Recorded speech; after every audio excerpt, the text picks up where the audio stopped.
Here's a quick look into today's episode.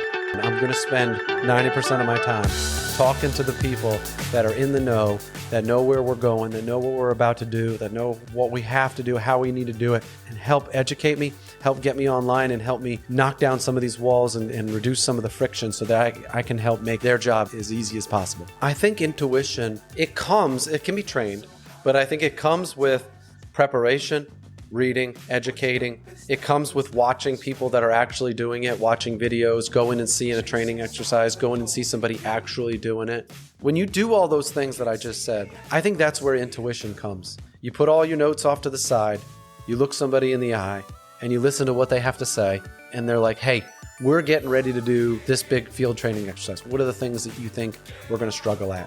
You should have a little bit of intuition that kind of tells you, hey, I'll tell you this is where I think you're going to struggle. Welcome to another episode of Teach Me to Fish, where our purpose is to help leaders better understand what drives people. In today's world, the core of recruiting and retaining talent revolves around leadership. And not just average leadership, but motivated, values-based, inspirational leadership. Our purpose is to get a little bit better every day. Progress equals small victories and stacking habits. Habits like getting up early, working your butt off, learning something new, being positive, and surrounding yourself with phenomenal people.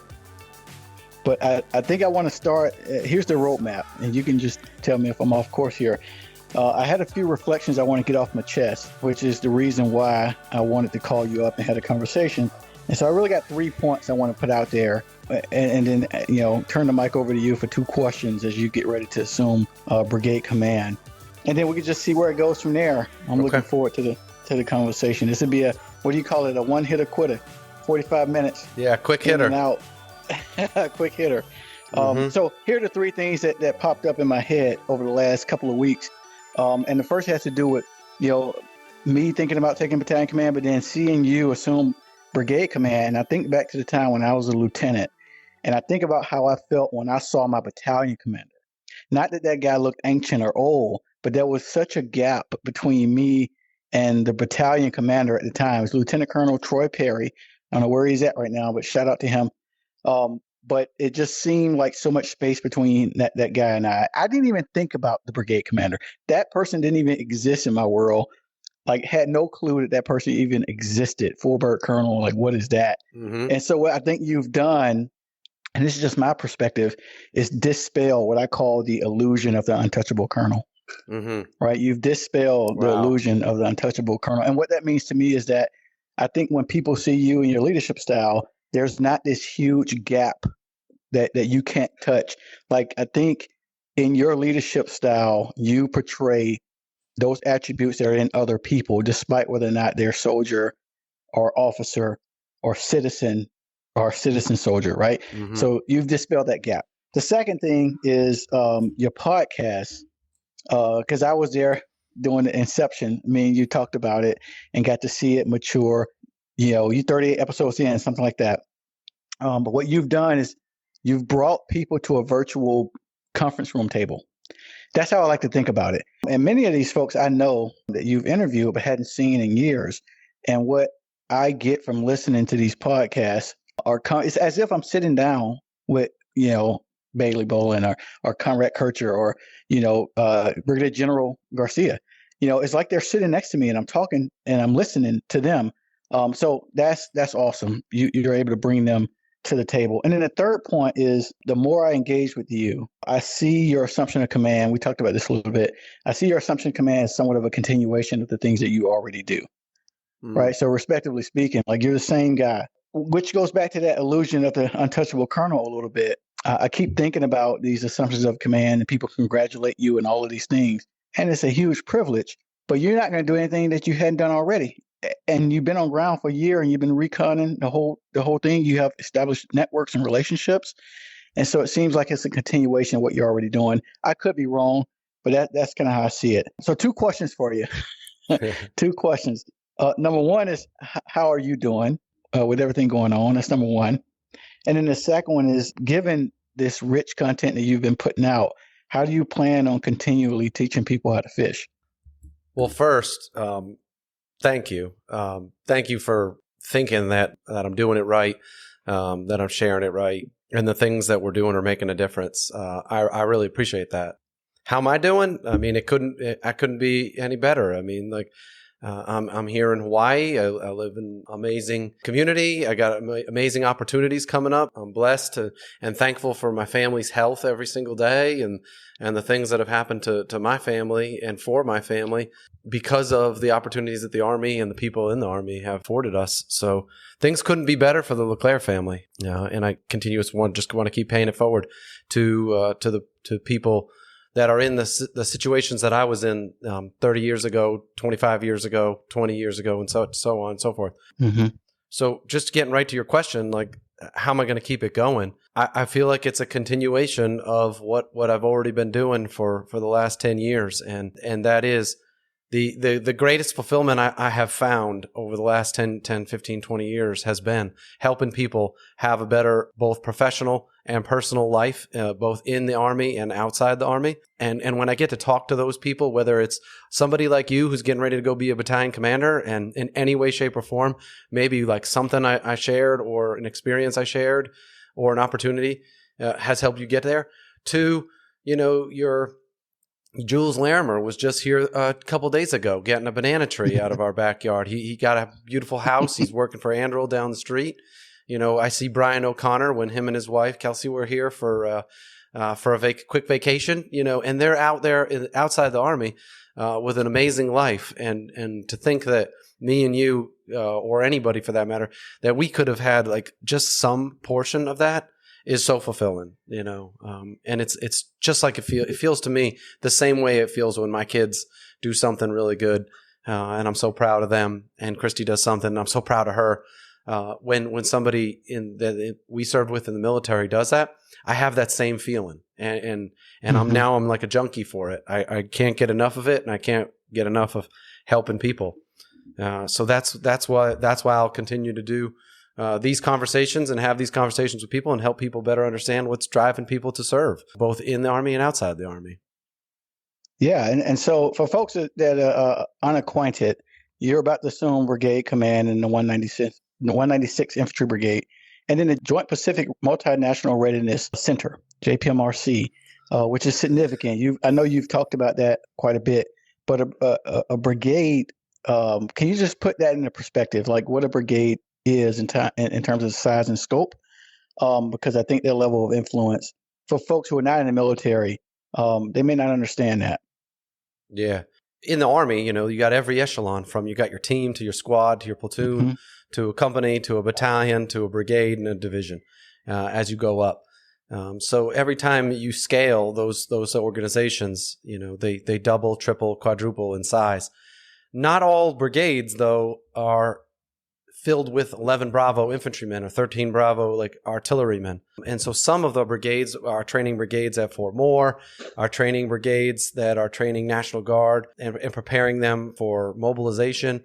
Our brigades that are military intelligence brigades there's a lot of different types of brigades in the Army that don't always have 6,000 people in it. They might only have Mm-hmm. 200, 300 people in those brigades. But what they have is influence, and they have an unbelievable amount of reach to help the divisions, to help manifest readiness throughout a region or throughout the area, or for the corps commander, or for the theater commander. And so a lot of brigades are a lot of different. So there's a lot of nuances to it. Brigades that are in the Pacific are a lot different than the brigades in a mechanized brigade in the middle of the country, working on Mm-hmm. tanks and such. And so it requires an understanding of your type of brigade in order to kind of quickly explain it. Yeah.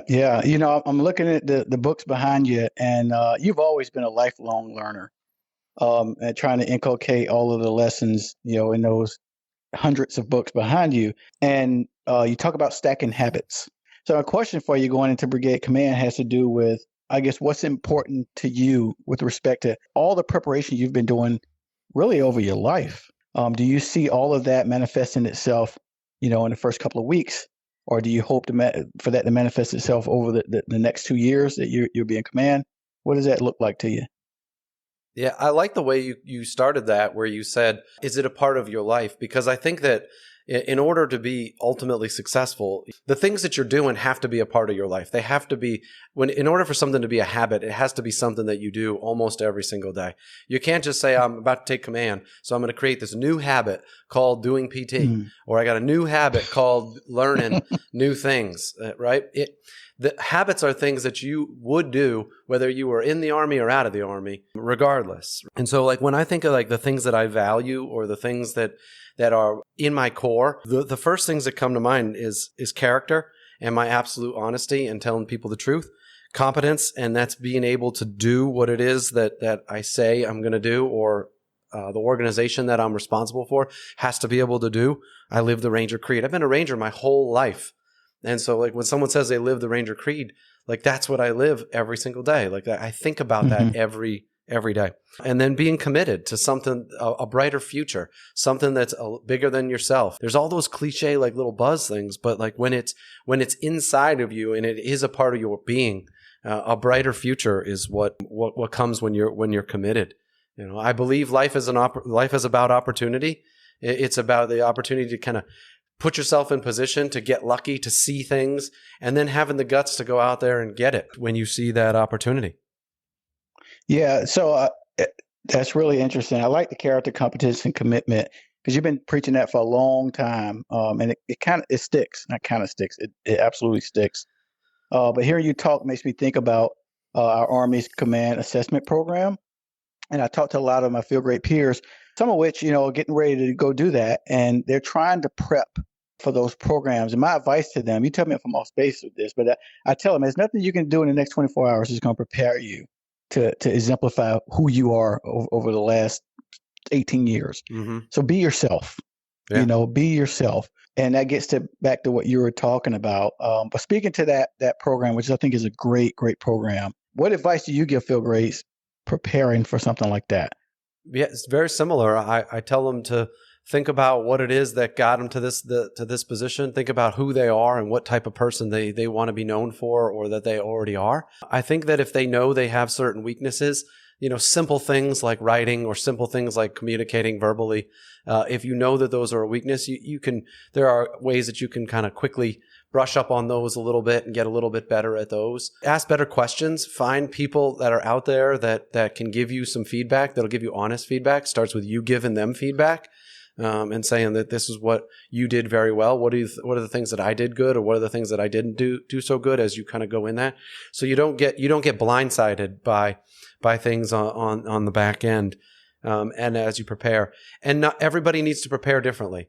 You can't just take Matt LeClaire's 5 steps to preparing for BCAP and CCAP or Trivius's and think that that's going to work for everybody.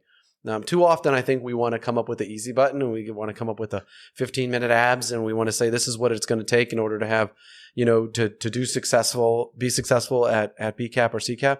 And it's a little bit different for everybody. Not everybody needs to work on their writing as much, and then other people could work on their writing for 20 hours a day for 6 months and only improve by a fraction of it, and just do your absolute best. And hopefully that the system and that the Army and the people that are responsible for it will select you for the type of command or the type of position that you're most qualified to go and do. Yeah. I hope the folks listening kind of tune back in to your podcast, which, I kind of want to talk a little bit about that, because you set out to identify a couple of questions that have to do with retention. And I'm just wondering, like, what are the patterns that you picked up on in all of those conversations? Because you've interviewed a wide variety of folks with a plethora of experiences. And so what do you come away with? Yeah, I've said for like probably 10 to 15 years, and other people have said it too, like, why do you serve? Why do you serve? General Gerard used to say to all, when he was handing over coins, he'd ask them, why do you serve? But the 3 questions have always been like, why'd you join? Why'd you stay? And then why are you here now? And so those 3 questions, it's like a choose your own adventure. The reason that people joined is a lot of different reasons. Some people joined for the college fund. Some people joined to get more discipline. Some people joined because their whole family had served before and they felt like this calling to go and do it. Some people stayed because they loved what they were doing. They loved the people that they were doing it around. A lot of people stay because They're still not 100% sure what it is they want to do with their life, but they want to do this for a little bit longer and gain some skills. And then as you start to get past the 8 to 10 to 12 year mark and you start to look at the why did you stay, I think that there's this common misconception that's like when you get to why are you here now, that's all going to be the same. And it's opposite. It was people join for pretty much the same reasons. People are joining today for the same reasons, that we joined. The reason they're staying is what's so much different, and because not everybody is staying because they love the Army. Some people come in the Army and have a couple of kids, and now they can't afford to get out of the Army. Some people come into the Army and they like what it is they're doing. It's a solid paycheck. It's a good way to support your family. It gives you a lot of opportunity, so they stick with it for a long term. They wouldn't have this term called the Rhodes Scholar, retired on active duty, if it wasn't a thing. There's a lot of people that are kind of just going through the paces as they get a little bit older. But the people that are joining and the people that are re-enlisting right now in the initial assignments, those reasons they are not that much different from the reason that Matt LeClaire joined for the college fund. I joined in the 90s. There was no war. People did say, why are you doing this? You can't do something else with your life. There's so much other opportunity out there outside the Army. Why would you go and do the Army? That was when I joined in the 90s. So it's not that much different. There was a small time when 9/11 happened. Right after the towers went down, we had a lot of people. Patriotism was through the roof. Flags were flying. People were choosing to serve their country and go to war and go do something that was bigger than themselves. Well, we don't have that right now. We don't have that right now. So to say that people are not joining the Army because they for those same reasons, we don't have that. We don't have those same variables right now. So it's different. Yeah. I thought a lot, listening to your podcast and these conversations have me reflecting back on why I served, why I chose to serve. And we talked about that. But as an infantryman, you get to manage violence in a very structured way.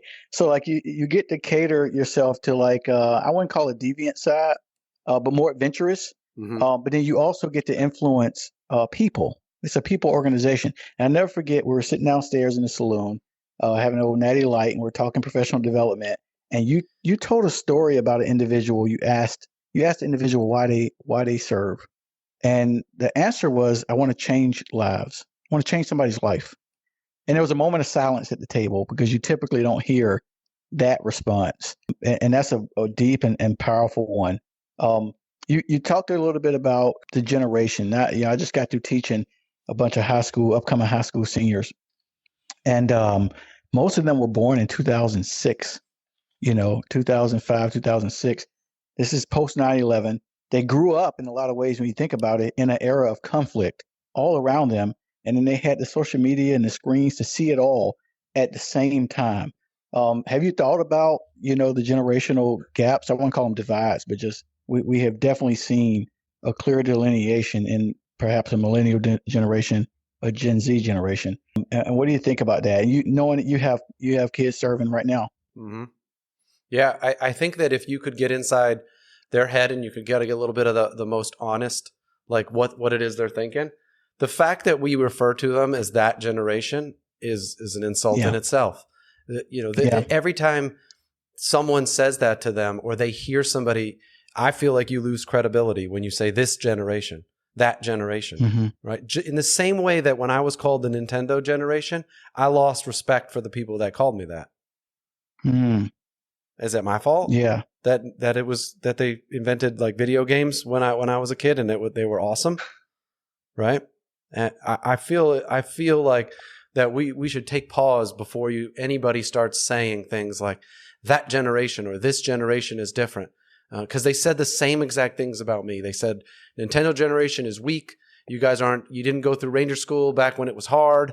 You didn't do all the things that I did when I was growing up. I felt the same exact way, and I remember how much it turned me off when they said those things. And so now I got 2 kids that are in the Army, and to think that people look at them as that they're not serving for the same reasons, or they're not serving. It's not as hard for them as it was for folks like us, right? It's absolutely hard, just as hard. It's probably harder for Or them. harder, yeah. Like the standards are so much higher. The standards are the expectations are through the roof of a second lieutenant coming out of West Point right now.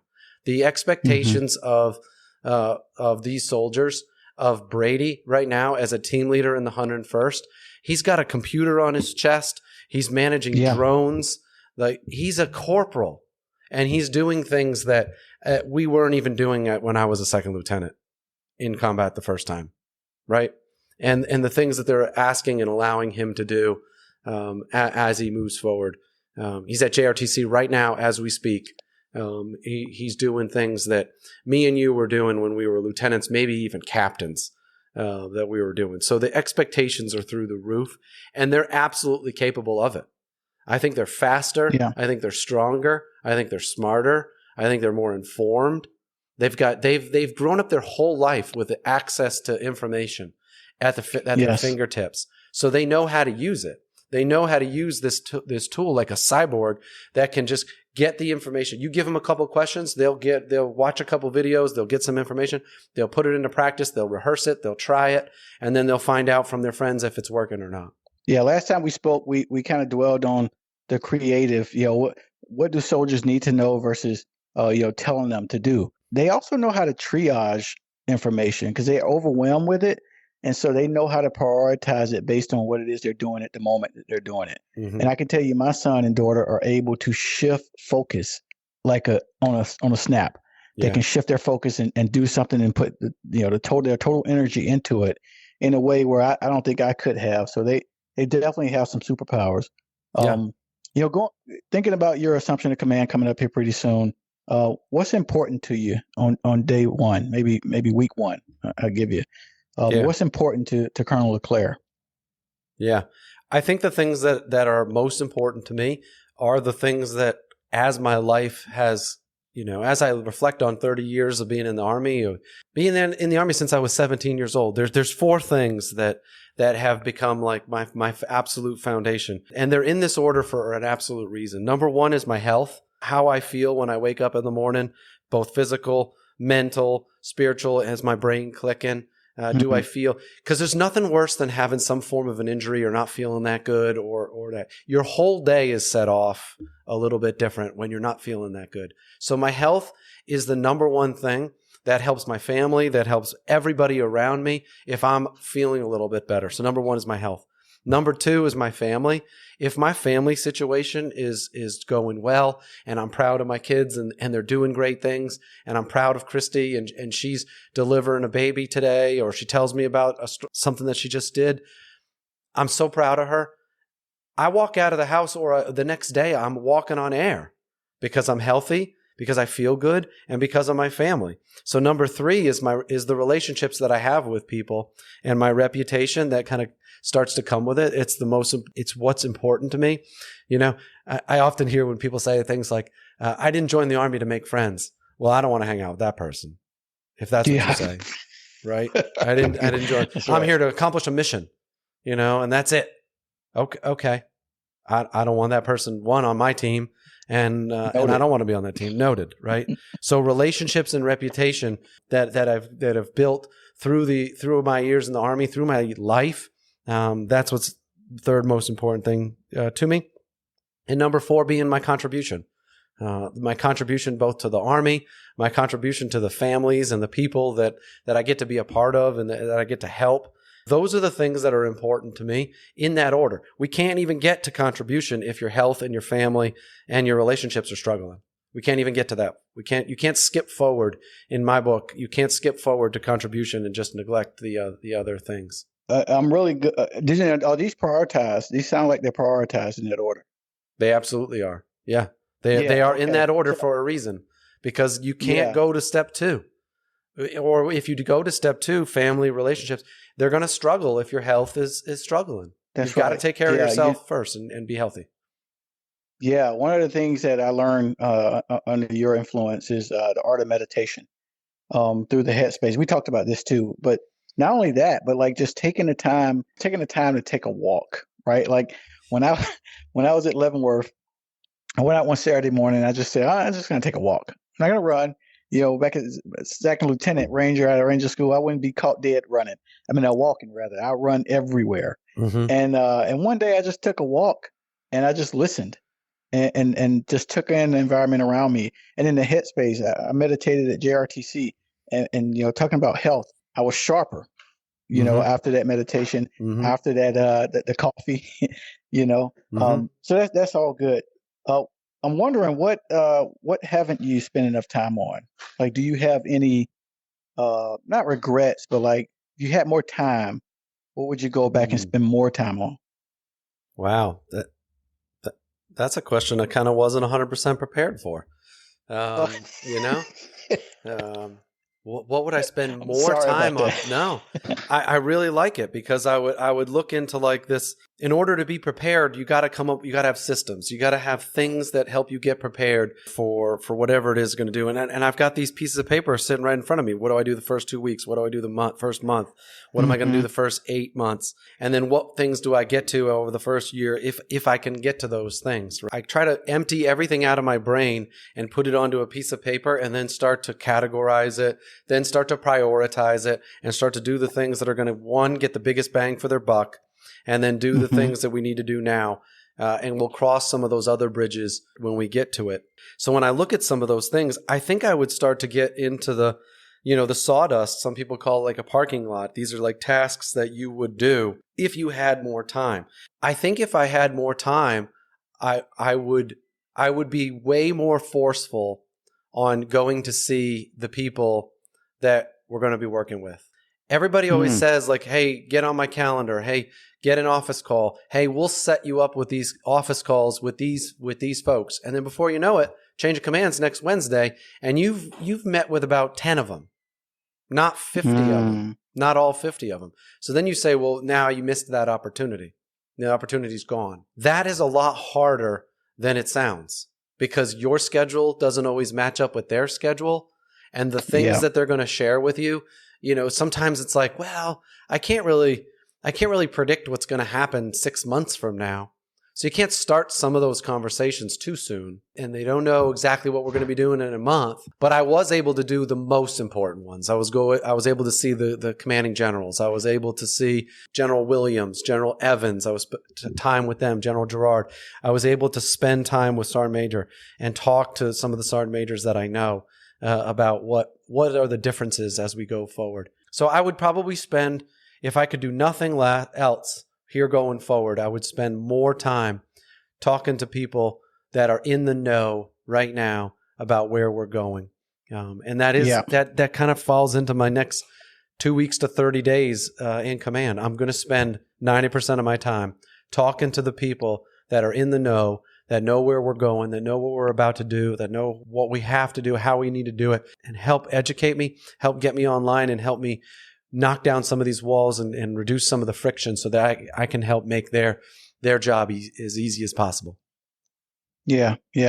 How do you think about intuition? Because a lot of what we're talking about has to do with being a sponge, that lifelong learner, like preparation. But then if you're stacking habits, you're prepping all the time, and it becomes a part of you, right? So when you get ready to execute, it's just you intuit execution. Like, so what do you think about intuition from that respect? Yeah, I think intuition, it can be trained, but I think it comes with preparation, reading, educating, reading documents. It comes with watching people that are actually doing it, watching videos, going and seeing a training exercise, going and see somebody actually doing it, and then listening to people after the fact, both before. Hey, what did you think you were going to do? How do you think it went? Attending an AAR, you can learn a ton. Hey, how do you think that live fire went? Hey, how do you think this CTC rotation went? You got unbelievable amount of resources out there. You got the Crucible out there from JRTC, where you can listen to a brigade commander and a brigade command sergeant major. Yeah. You can listen to everybody, right? And they'll say, hey, this is what I thought I was going to struggle with. This is what I thought we were going to do good. And then this is what we ended up doing. That 45-minute conversation, you just got months of preparation given to you from a brigade commander or a command sergeant major or a staff officer or Geronimo 6 telling you what he thought he was going to do. And you get to listen. You get to watch their facial expressions. That's 45 minutes of absolute gold And if you listen to these things like me and you do at 1.5 speed, now it only takes you 30 minutes, right? And you can knock it out. You listen to a podcast while you're walking. You stack habits on top of each other. Every time you get in the car, you got a 20-minute drive. I can't help it. I'm popping in something, 20 minutes. I'm trying to learn a little bit of something, how to run a better AAR, how to ask better questions. When you do all those things that I just said, I think that's where intuition comes. You put all your notes off to the side, you look somebody in the eye, and you listen to what they have to say, and they're like, hey, we're getting ready to do this big field training exercise. What are the things that you think we're going to struggle at? You should have a little bit of intuition that kind of tells you, hey, I'll tell you this is where I think you're going to struggle. I think you're going to struggle with command and control. I think you're going to get overwhelmed with a lot of different information, and it's going to be a struggle is going to be what's important and what's not. You're going to get really distracted by things that are not that important. You're going to struggle with fires and maneuver. You're going to be shooting fires, but it's not going to affect the maneuver. And when it's time to maneuver, it's going to be too late. The fires are either not getting the effect that you're looking for, or they're not reactive and they're not there on time. So it's not synchronized. You're going to have two different battalions trying to move across the battlefield. One's ready, one's not. Sounds a lot like our rotation at JRTC, right? We're coming in from the north, and the enemy can turn all their focus towards us because there's nothing coming from the south. And then as soon as they knock you out, then they turn all their focus towards the south. That's how a company can take out a brigade. That's fire and maneuver, right? Simple stuff. Yeah. But that's where intuition comes from, because it's repetition after repetition after repetition of doing it. Everybody uses the analogy of like John Wooden in basketball. The reason Steph Curry is able to do the things that he's able to do on the court, and it looks like magic and it looks like it's just intuition, is he's dribbled the ball past it and done that basic shot so many times that it's like picking up a pen and writing a word for him. It's so easy. Yeah. And that's where the intuition comes from. It's not from doing a bunch of crazy, sexy things. It's from doing the most simple of things so good that now you can put the ball between your legs, around your back. Yeah. A little bit of intuition. You know what I'm doing is as I listen to these podcasts and reading doctrine too, I do a lot of visualizing.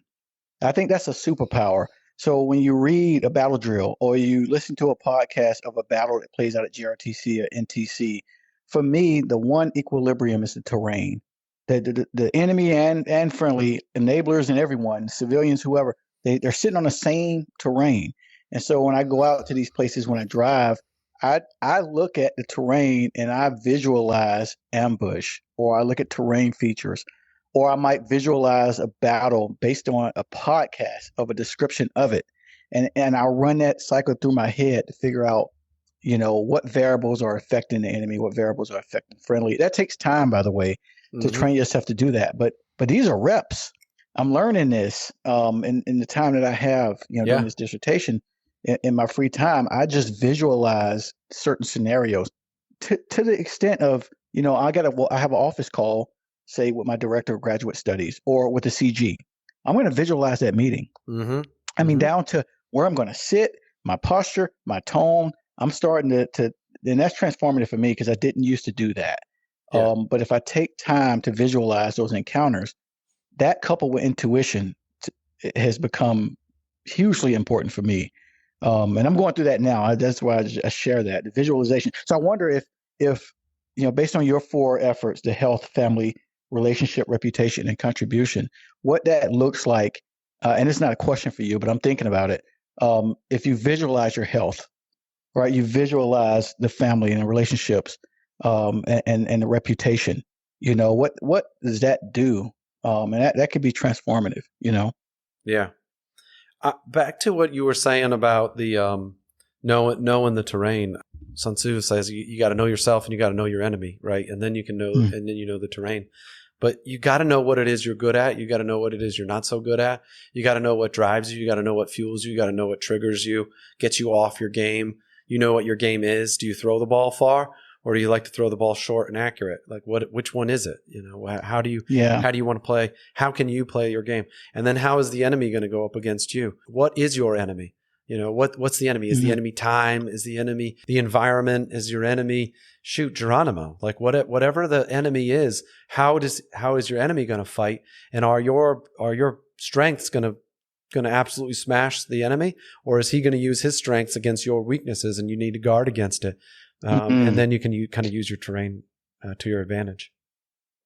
Yeah. How do you do that though? Like, I hear what you're saying. I think that's vastly important. But say for, a sergeant, just pen E5, or a second lieutenant taking over a platoon, how do you delve deep in yourself to know your enemy? Are you your own enemy? You have any recommendations for that, or maybe have you done that deliberately? I think that you got to take the person that asks you the question, and you can't. There's no blanket answer for that, for what we just said. Knowing yourself, right? Yeah. And knowing your enemy, because Brady's a corporal. He's a fire team leader. His enemy is a lot different than yours as a battalion commander, and yours is a lot different than me running a CTC here in the Pacific in the theater. Like, you're going to train, you're going to have a different enemy than what you're going through in the 82nd Airborne Division versus what the brigade commander of JPMRC is running through, right? What my enemy is, or who myself is. So you got to take that person, right? So just like an example is like using Brady. Like, he's a corporal, he's a fire team leader. His enemy is the guy that's 50 meters in front of him, period. And I said, Brady, well, first I told him PT and attitude is going to win at JRTC. That's right. The person who's more physically fit and the person with a better attitude is going to win at JRTC. And I was like, all you need to do is win first contact. If you can win those first 15 seconds of every engagement that you get in as a team leader, you're going to win. You're going to win. Now, I get it. Okay, artillery and rockets, a drone flies overhead, sees him, shoot. That's not his enemy.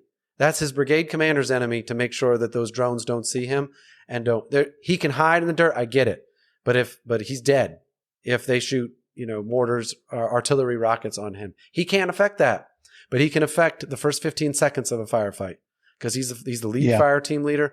And if he gets the drop on the enemy and he can see them before they see him, if he can fly that drone out up and over the top of them and see them, and they can come up around through the creek and come up from the side and get him from an earshot, like, he's going to win. They're going to win because those team leaders and those soldiers are winning first contact. Yeah. That's now we're talking absolute tactical.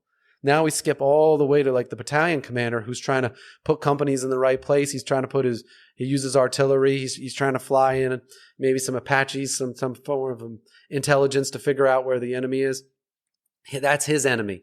His enemy is where they're hiding, right? And then the brigade commander and the division commander and so on and so forth. We've got different types of enemy. Therefore, we can figure out what we're good at, and how we're going to figure out how we're going to beat that enemy. In my case, I'm going to be running a combat training center here in the Pacific, right, with JPMRC. What is going to be our enemy? Our enemy is going to be 3 huge exercises happening 3 times a year. There's a lot of things that are competing for resources. There's a lot of things that are competing towards time. You got to get them in. You got to get these units. You got the 5 pillars of a CTC that are all, competing for the same things. The instrumentation, getting there, having your training force be ready. Do you get them there on time? There's only so much you can do with a 24-hour day, right? 10 days in the box. So what's the enemy? The enemy is getting distracted by all the things that are going on and not being able to stay focused on what it is that we got going on with that exercise in that moment. But we got somebody else that stayed home, somebody that's working on the Alaska rotation, somebody that's working on the Philippines rotation. You can't just go all in. 100% of the people are focused on the Hawaii rotation, right? Someone's got to be thinking about the future, right? I'm going to take my eye off that a little bit as the brigade commander. That's going to be their 100%. And as soon as I need to kind of turn to that 5%, I turn to that person. Hey, let's get spun back up. Where are we at for this one? Where are we at for that one? The enemy is different. Knowing what my strengths are and then putting them against my enemy, and then knowing my terrain. Yeah, I love the unity of effort and all of that. If Brady's at the flashpoint, right, the fire team, and every effort all the way up to brigade command is neutralizing, respective enemies to the point where Brady wins every time. I love thinking about it that way, right? Macro to micro, because we're all implicated. It's a team. It's the team, right? Despite hierarchy, it is the team. So I think that's really important. What are you most excited about thinking about going into command? I'm most excited about helping people have a better life, both in the Army and outside the Army. I've been saying it for 10 years. That was the best part about being a squadron and battalion commander. It's the best part about being a field grade officer when you're the battalion XO and you get to help as many people, both professionally and then personally in their personal lives. And over the last few years, whether it be as an Army War College fellow or a couple years at SOCOM, you're not having that interaction with as many people every single day and being able to affect it. That's what I'm most excited about, is being around people with more hours of the day and being able to help more people have a better career, both in the Army. Where do they want to go? What do they want to do next? How can they be successful today and tomorrow? And then how can they have a good family life? How can they have a better life going forward, whether they choose to serve 3 to 4 years and get out at the 5, 6, 7 year mark, or serve for the rest of their life like we are. Mm-hmm. Well, I appreciate it. We said this was going to be a quick hitter. It's coming up on 45 minutes or so. I really appreciate it. I want to thank you for just being steadfast and consistent, because I think you're a beacon that I look to when I'm out struggling or challenging. I hear your voice in my head. You've become the Eric Thomas, right? You have become that motivational voice. And then I was talking to Justin James today, and he brought you up. I hadn't talked to him in a year, and it's interesting because the circle is small, but the same names revolve around that thing so much. So I want to give you the last word, and I really appreciate it. It's been a great conversation. Yeah. The thing I want to cover last, usually when the thing that you cover last is for your most intense leaders, your people that are actually listening. Like, a lot of people might listen to the first 10 or 15 minutes, but only like the real listeners are listening at the 45-minute mark, right? Yeah. And they're still with you, they're stuck with you, and they're pissed off that it's about to come to an end, right? Those are the people. I'm talking to you. I'm speaking to you right now. I'm talking to you. That if you can't wait for the next episode to come out, or you can't wait for the next conversation, please hit me up. Let me know what you want to hear about. I don't want to get on the mic. I don't want to get on these conversations and just talk about what Matt LeClaire wants to talk about. The way to help leaders better understand what drives people is to find out what they're interested in. What do they want to know about? What conversation do they want to hear? What are they thinking about? What's going through their minds that they might not be comfortable saying themselves? But if I can get somebody who is comfortable sharing it, the people that have gotten out of the military, the people that are going into the next thing, the BCAP, the CCAP, what was it like? I'll share it. I'll share my portion, but I'll find somebody that's willing to share their portion and what they think and what their struggles were. A different generation, all the way down to somebody at West Point like Ryan, to sergeants, to brand new second lieutenants, to captains. I'm not afraid to talk to those people. I'm not afraid to ask them what they think. And hopefully the people that we're talking to are comfortable with me enough to share those things with me. So that's what I want to do going forward with Teach Me to Fish podcast. That's what I want to do going forward in every way, shape, or form that I can, is to help break down some of those walls, find out what it is that people want to hear about, want to learn, want to know more about, and have those conversations with those people and share it with as many people as I possibly can. Thanks for listening today. I hope we sparked some thoughts about the people that have inspired you to be who you are today. I hope you share some of your thoughts, and better yet, demonstrate them for the people in your life. Our pursuit is to get a little bit better every day. Progress equals small victories stacked on top of each other, building like compound interest. Keep stacking these positive habits like getting up early, working your butt off, learning something new, being positive, and surrounding yourself with phenomenal people. Please share your comments at the links in the show notes, and DM us at Teach Me to Fish podcast on Instagram or Facebook. Looking forward to our next conversation.